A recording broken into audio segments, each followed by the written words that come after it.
Okay. And we'll go ahead and start the March 11th DRC Santaquin City DRC meeting. We only have one item on the agenda today. It's for the AmSource Commercial Preliminary Subdivision. So we'll go ahead and jump into that. And just a reminder where this is located. So we have Main Street along here, 900 East. This is Highland Drive. Big O Tires is right here, and Maverick is right here. And the DRC has reviewed this is back at the end of January, so this is our second review of the AmSource preliminary subdivision. Ryan, can you collapse the right-hand side of your screen there? Yes, there we go. There you go. Thanks. And we will go ahead and go around the DRC to see if we have any comments. So start with engineering. I had a couple things on the site plan if you want to go, or down one, the utility plan, I mean. On there. So from the engineering side, that storm drain basin, we would like to be not under the asphalt and curb there. And that's what's shown on the storm drain plan. It just has like a 90-degree and it's off to the side a little bit there. So to change that. And then to the south, the temporary basins that are in the storm drain plan are not shown on this plan. We just want to show them there. And then if you pan to the side over there, yeah. I know that fire hydrant, they were a little concerned is far back from the road. So you might consider putting that storm drain basin maybe a little bit further back in the lot or changing that a little bit. And I think that's the main ones I had from engineering. Thank you. Randy with building. Went through it on the plat. We've added potential addressing on there, so I don't know whether we're wanting to address that lot 5 from that drive up off of Main Street or whether it's going to be off of Highland Drive, but we have addressing for both. Okay. And that's it. Okay. And anything from police? Just one thing, and maybe Norm can correct me. If you go down to the next plan, I believe it's the next one where it shows the stop signs and stuff. Is that? I think it might be this one. Yeah. And I don't know if this is going to be something that we can enforce or not, but where it comes onto that private drive and makes that right-hand turn, it's just kind of a bend. I would like to see a stop sign there so they don't carry their speed through that onto that private drive and either tag a kid out on the road riding a bike or something or crossing the...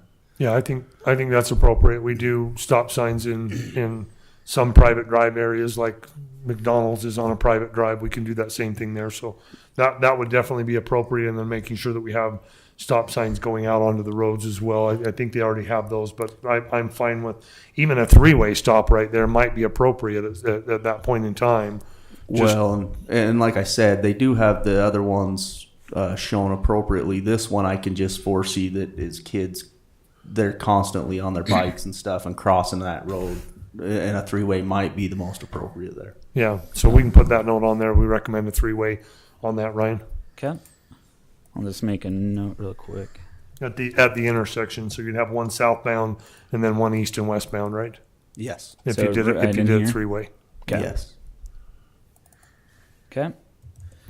And is that all the police has? Yeah, that's all I have. Okay. Anything from fire? Just like was mentioned with engineering, the one fire hydrant on the map, it showed quite a distance, so we had asked that be moved closer to the road.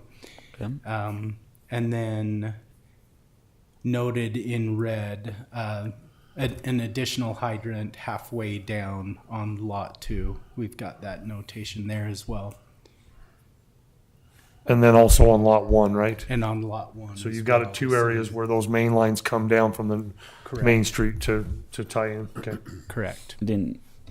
I saw this note. Is there anything needed in lot 4? I didn't have any notes on lot 4. Okay. Anything else? That is it. All right. Anything from Public Works? Just I don't know if Megan went over it. I was a little bit late, but the fire lines being stubbed into the lot. If there's the potential that whatever is built on these lots, that we stub a 6-inch line in just for a sprinkler system, so that we don't have to go back out in the road and tear up a brand new road to do that. So I did speak with the fire chief on that, and he said that they've done it like under the sidewalk, so you don't have to cut into the road. So that was something. Right, they'd have to stub out to that location. Correct. Yep. So as a note, Ryan, if just putting a note on there that those could be on the lot line, so that you'll really only have really a couple of them. You're not going to have one for every lot necessarily, but those have been done in other subdivisions where we've done them at the lot line so that it could service 2 potential businesses. We'll get that added. Okay. And then anything from administration? Jason, did you have anything else? Yeah, sorry. no, we're good. Okay. Yeah, so Ryan, you'll probably talk about this, but just the accesses to lots, the proposed lots 1 and 5 is not going to meet our current access requirements, and depending on what they get there, they may need to stub that 900 East / future Highland Drive, future frontage road more towards the west side of the property to be able to have the accesses that are going to be needed. Yeah. So right now, they're not showing 2 accesses to lot 1 or to lot 5. They have a note there called out that they would, that they're having 2B, but 2B doesn't make it so on the plan. So we need to make sure that they have, if they're going to work something out with the adjacent property owner, that could work, but that has to be part of the plan and has to be executed as part of the plan, not some future plan that could or couldn't happen. Because right now, lot number 1 doesn't have the 2 accesses that are going to be needed. Okay. And lot number 5 as well. So those are my comments on that. I would point out also, Ryan, just for the applicant and for the public's knowledge, that south frontage road from where it's currently finished off now to the west property line is a city responsibility ultimately. However, if the development is needing it first, they would put it in, and then the which appears to be the case here, they would put it in, and then the city would reimburse over time through some future reimbursement agreement that doesn't exist today but could. Okay. Anything else? That's all I have right now. Okay. We'll go through the red lines now. So the applicant does need to submit a PLSS certificate. He just needs to work with the Utah County Surveyor's Office and get that into us during the preliminary stage. We do have a few notes that really just need to be finished up at the final plat stage with signature blocks and property owners. One thing that our city engineer wanted me to bring up, he is out today, but the applicant was proposing to have utility and the cross-access easements shown on the CCNRs and not on the plat, but the city requires those to be shown on the plat. So they're going to have to show all the utility and cross-access easements on the plat.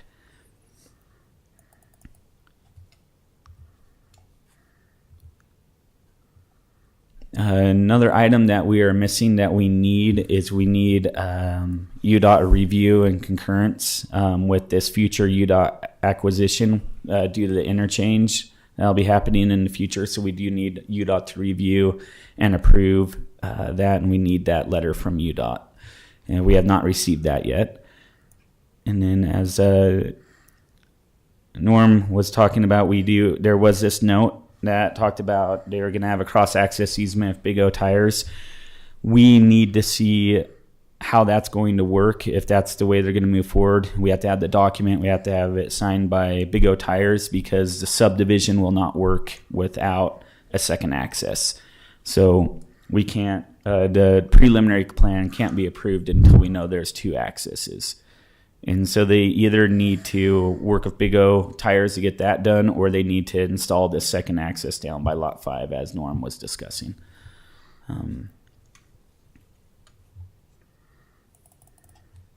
Because right now, this really only counts as one access, because if there's an accident right here in the corner, then no one would be able to get in or out of the subdivision. It would block everyone from lot 1 and lot 5 currently. So that's why we need the second access, because everything can bottleneck at this intersection right here.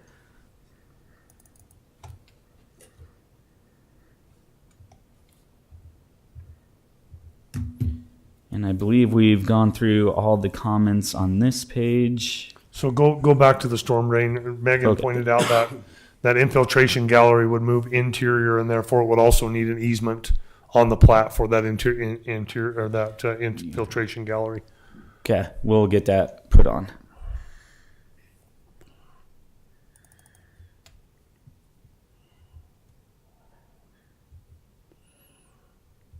I believe those were all the comments.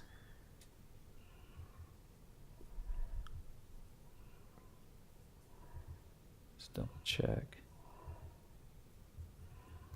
Hey, is there any further discussion we need to have on this item?